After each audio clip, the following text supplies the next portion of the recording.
La réaction ce soir de Denis Jacob. Bonsoir, vous êtes le secrétaire général du syndicat Alternative Police. Vous venez d'entendre à l'instant l'avocat de la famille de ce livreur. Il dit pour lui, il n'y a pas de doute, c'est bien une bavure. Quel est votre sentiment ?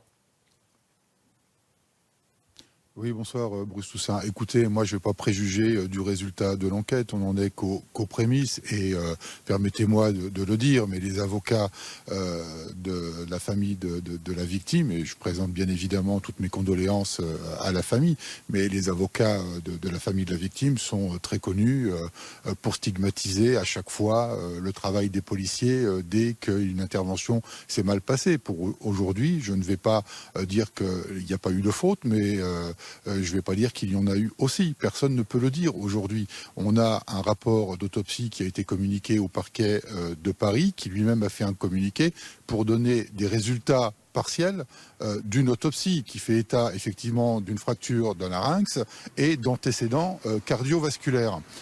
Des compléments d'information devraient être donnés demain, c'est ce qu'indique en tous les cas ce communiqué, et nous en sommes là pour le moment. Alors il y a certes 2 vidéos qui ont été déjà montrées dans l'ensemble des médias, mais aucune vidéo à ma connaissance qui montre le moment même de l'interpellation. On a une vidéo sur l'avant, on a une vidéo sur l'après, c'est-à-dire quand cette personne est déjà au sol plaquée pour faire l'objet d'un menottage, mais aujourd'hui personne ne peut dire qu'il y a eu une faute et encore moins une bavure policière. Et je rappelle que les policiers sont comme n'importe quel citoyen, ils font l'objet de la présomption d'innocence. Et à chaque fois qu'on est confronté à ce type d'affaires, c'est tout de suite une présomption de culpabilité. Et ça, c'est inacceptable. Laissons la justice faire son travail et puis on avisera après. Et s'il y a des fautes de commises, les responsabilités seront déterminées et les sanctions seront prises à la hauteur de la gravité des faits qui auront été produits. Mais aujourd'hui, on ne va pas préjuger du résultat de cette enquête. Denis Jacob, expliquez-nous pourquoi les policiers pratiquent-ils un plaquage ventral? Est-ce que c'est quelque chose qui est, j'allais dire, courant lors d'une interpellation?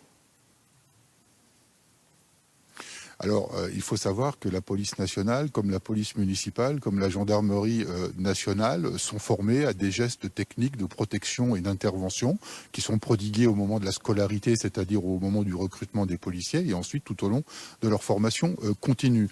Donc, ce sont des techniques qui sont utilisées dans le cadre d'une interpellation dont l'individu ne veut pas se laisser contrôler, qui est particulièrement virulent et agressif. Je ne sais pas si ça a été le cas.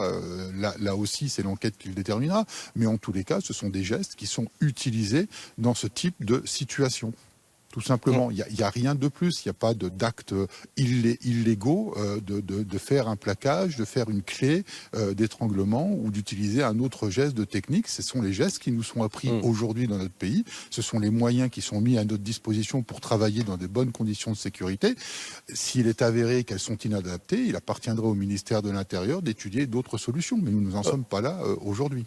J'entends évidemment ce soir vos arguments. Reconnaissez que quelqu'un qui est arrêté parce qu'il téléphone au volant et qui finit par mourir, tout ça en plein Paris en 2020, c'est quelque chose qu'on a du mal à comprendre et même à accepter.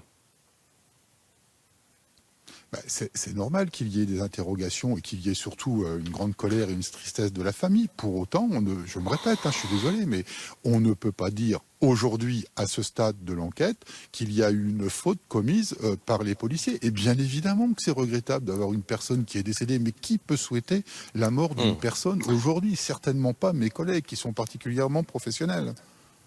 Merci beaucoup, Denis Jacob. Merci d'avoir répondu à nos questions ce soir. Je rappelle que vous êtes secrétaire général du syndicat Alternative Police. Merci aussi à Jérémy Assal pour ce duplex.